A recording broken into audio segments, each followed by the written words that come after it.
Bonjour chers abonnés. Est-ce que vous connaissez un célèbre slameur français?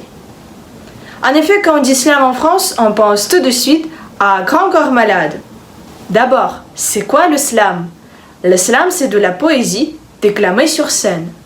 Les poèmes slamés sont aussi caractérisés par une attention précise sur la forme de déclamation. Aujourd'hui, on va écouter une œuvre philosophique de Grand Corps Malade dont le titre est Les Voyages en train, pour comprendre son idée principale et y trouver quelques expressions idiomatiques françaises. Alors c'est parti! Je crois que les histoires d'amour, c'est comme les voyages en train. Et quand je vois tous ces voyageurs, parfois j'aimerais en être un. Toute la force de ce texte vient de la métaphore liée au voyage en train. Grand Corps Malade compare les voyages en train avec les histoires d'amour.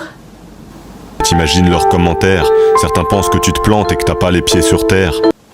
En analysant ces vers, nous distinguons une expression idiomatique, avoir les pieds sur terre, qui signifie être réaliste. En d'autres termes, c'est pouvoir distinguer les rêves de la réalité.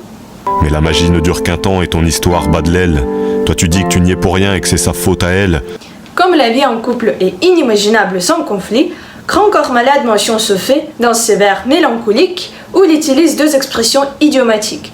Ainsi, on remarque les expressions « ni être pour rien » et « c'est la faute à quelqu'un ». En ce qui concerne « ni être pour rien », cela signifie ne pas être responsable ou coupable de quelque chose. Et l'expression « c'est la faute à quelqu'un » est utilisée dans les situations où nous indiquons la personne qui est responsable d'un conflit ou d'un problème. Alors, est-ce que vous avez aimé ce poème? Si oui, je vous invite à écouter ces versions complètes.